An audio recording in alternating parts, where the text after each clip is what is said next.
Since the beginning, the progress of humanity has been marked by its tools, the technology that transforms our everyday life, the instruments that guide us on our journey. But the strongest tools have never been those that divide us from the world we live in, but those that let us see it in a whole new way.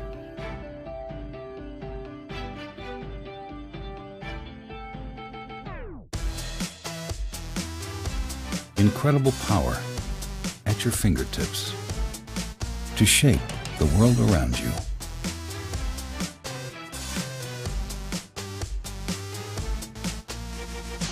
To create the extraordinary and to change everything. Introducing the all-new Meta Pro glasses, the ultimate tool for those who dare to see the world differently.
This might work. This is Samsung's much anticipated Galaxy Gear Fit, and it aims to do what the rest of these high-tech bracelets haven't been able to do: combine fitness tracking and smartwatch capabilities into a design you'd actually want to wear. The $200 bracelet has a beautiful curved touchscreen and works with Samsung phones to give you your text messages and email notifications right on your wrist. But trying to be all of those things hold the Fit back from being the perfect fit. Of all the trackers I've worn in the past year, the Gear Fit has attracted the most attention. Hey, nice bracelet. And that's because it's the coolest looking. The design is clean and the Super AMOLED display is beautiful with great viewing angles. And unlike many others, it's easy to put on. That said, it's relatively thick and bulky on a small wrist like mine. It's also water resistant. I've been wearing it in the shower for the last week and it's been a-okay. #showering. And surprisingly, and possibly a first for Samsung, the clean hardware design is matched with fairly clean software design. You can customize the main screen and change the wallpapers. You can even crop a photo and use that. I'm watching you. Get it? And then you get a list of apps and features. You can even program this button to launch your favorite app so you don't have to go looking for it. But you don't actually have to press the button to turn on the screen. You can just lift it up and it should turn right on. But there are some drawbacks, especially when it comes to fitness tracking capabilities. Sometimes it registers body movements as steps and doesn't accurately record the number of steps I've taken. In my testing, I found that the Jawbone Up 24 and other Fitbits have been way more accurate in terms of recording those steps.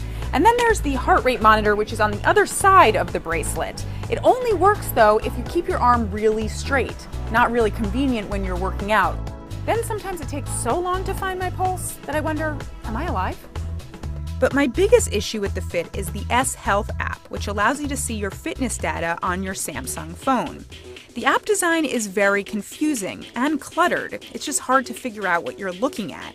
Fitbit and Jawbone have far better looking apps and also provide deeper info about your activity.